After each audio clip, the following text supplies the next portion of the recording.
Exception pour les opposants à l'incinérateur d'Échillé, l'ancienne ministre de l'Environnement, Corinne Lepage, annonçait hier soir à une réunion publique qui a rassemblé plus de 300 personnes, n'est pas venue.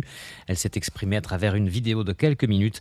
L'organisateur, Alexis Blanc, a expliqué qu'elle avait été convoquée à l'Élysée pour s'entretenir avec le président Hollande sur un rapport qu'elle doit lui remettre prochainement. Le public a néanmoins pu écouter le témoignage de l'ancien maire de Saint-Barthélemy d'Anjou et de 2 opposants au TMB angevin.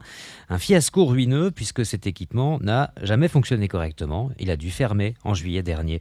Gérard Pilet, ancien vice-président de la communauté d'agglomération d'Angers, maire de Saint-Barthélemy d'Anjou, et à ses côtés un membre de l'association CBio. On nous a vendu qu'on allait faire de l'électricité à partir du biogaz et que derrière on allait trouver un compost effectivement de qualité énorme.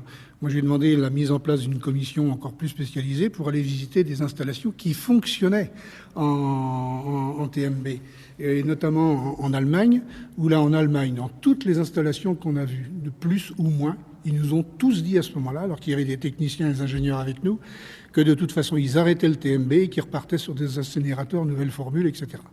Donc c'était déjà un point.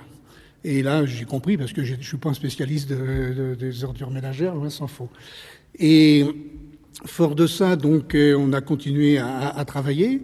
L'ADEME, qui faisait partie du groupe de travail, très réticente sur la démarche parce que le concept n'était pas effectivement au point, et tellement pas au point que l'ADEME a toujours refusé, et elle n'a toujours pas participé au financement de la construction.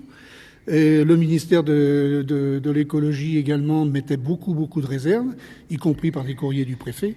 Et donc on était sur une situation où il y avait une volonté, j'allais dire industrielle, de bétonneurs,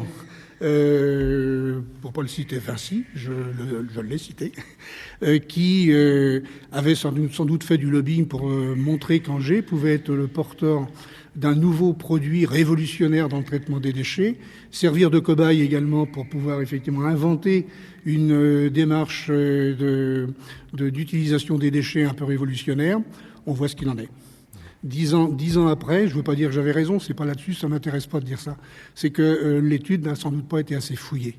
Et que derrière, aujourd'hui, ce que je peux dire aux élus, notamment, et aux citoyens, c'est qu'il y a bien sûr le projet qui peut être intéressant, et il y a sûrement des formules nouvelles qui vont venir encore dans les 5-10 ans. Il y a toujours une recherche qui s'installe, et tant mieux. Néanmoins, que les élus regardent bien le contrat qui est signé entre le maître d'œuvre et le maître d'ouvrage. Alors ici, évidemment, tout le monde nous dit « Oui, mais Angers, c'est pas la même chose. Il y avait la méthanisation. Ici, il n'y aura pas la méthanisation. » C'est quoi un TMB ?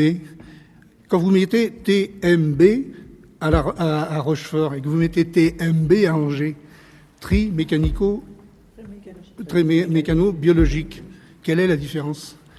Digesteur, fabrication de biogaz, éventuellement vente d'électricité, de l'eau chaude et derrière du compost. Alors, quelle est la différence qu'il y a ? Moi, je veux bien qu'on dise que c'est pas pareil, mais ceux qui disent c'est pas pareil, qui nous démontrent où est la différence. Quel type de nuisances ont rencontré les habitants de Saint-Barthélemy rapidement ? Alors, les habitants de Saint-Barthélemy, les premiers symptômes qu'on a découverts, les mouches et les odeurs en même temps. Ensuite, il y a eu les bruits. Après, les maisons ne se sont plus vendues. Les habitations, elles devenaient catastrophiques parce que ça rentrait dans les maisons. Les pique-niques, les barbecues, c'était fini. Certains ont même arrêté de jardiner par les craintes. Et puis, un environnement désastreux, parce que c'était pratiquement tous les jours, dans les vents dominants. Excuse-moi, Christian. Pour les mouches, une simple question, très écolo.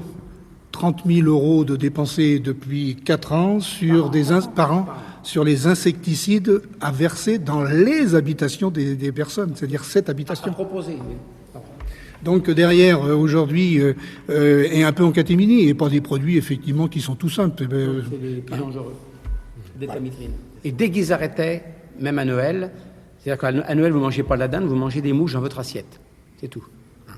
Alors c'est catastrophique de voir ça. Et en plus, c'est pas la mouche traditionnelle, c'est pas la mouche de moyenne taille, il l'appelait la mouche mutante. Alors je n'ai encore pas trouvé la définition de la mouche mutante. Elle évolue. Elle évolue, voilà.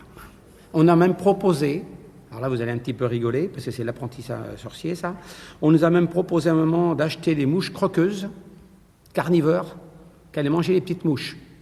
Et on s'est aperçu que si on faisait ça, il fallait arrêter de traiter au moins plusieurs mois, parce qu'on allait tuer les mouches carnivores. Donc on a quand même arrêté.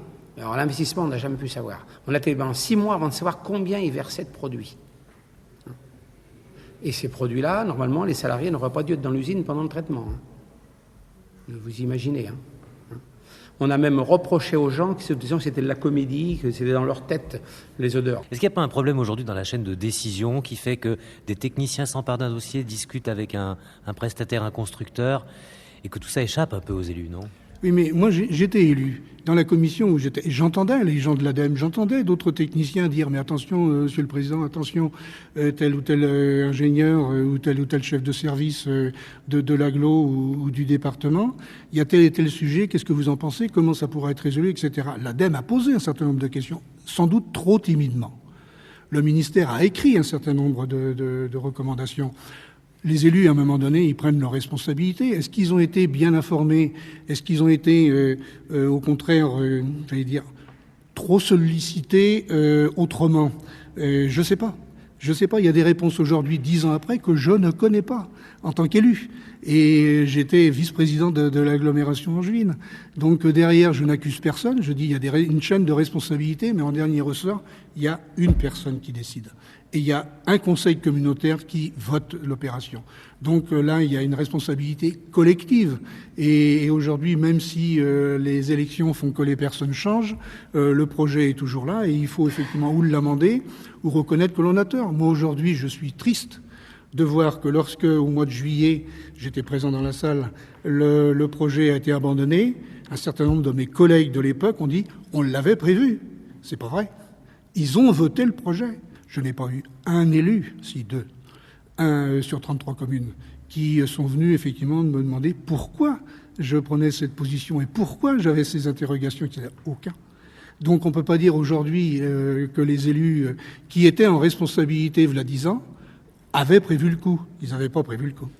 Et il reste encore 25 ans pour rembourser les plusieurs centaines de millions d'euros qu'a coûté ce fiasco. Témoignage de Gérard Pilet, ancien vice-président de la communauté d'agglomération d'Angers et ancien maire de Saint-Barthélemy d'Anjou, avec à ses côtés un membre de l'association Cébio. Demoiselles, la météo. On termine avec la météo et la maison du store. Le ciel est bien changeant encore aujourd'hui avec